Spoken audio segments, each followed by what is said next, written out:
from the attacker communities in Kenya, of which the Turkana and the Ites are subscribed to join my cousins in condemning and my colleagues in condemning the insecurity attacks in Turkana and in the North Rift. Honorable Speaker, it is very sad. It's a very sad day indeed.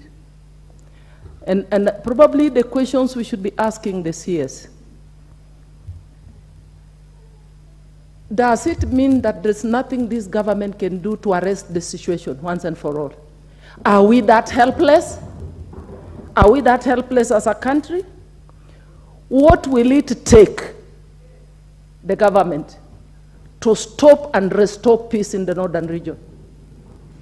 If it is resources, can we be told in the budget committee we allocate the resources so that we have enough in terms of resources needed to address the issue of insecurity in the North Rift?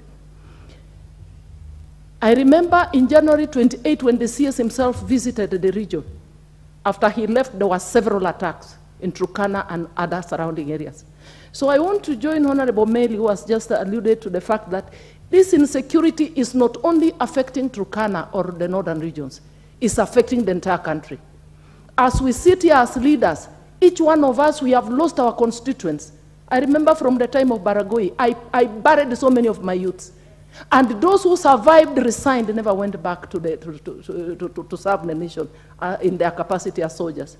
I have lost my own Teso people in Kapedo, very senior ones, through landmines. We have buried all of us, seated here in this house.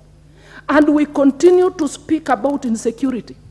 In my county, this insecurity is affecting the economy of this country. We have women and business people from Busia who collect dry fish in Turkana to come and sell in Busia. Insecurity is affecting free movement, is affecting transportation, is affecting many other sectors. So we are told that insecurity is caused by this banditry, and that this banditry is part and parcel of the culture of the people of the northern region. But even the Constitution itself says, the lawyers can help me with the article, that if there are any cultural practices that are not beneficial anymore, that have negative impact, they should be discouraged.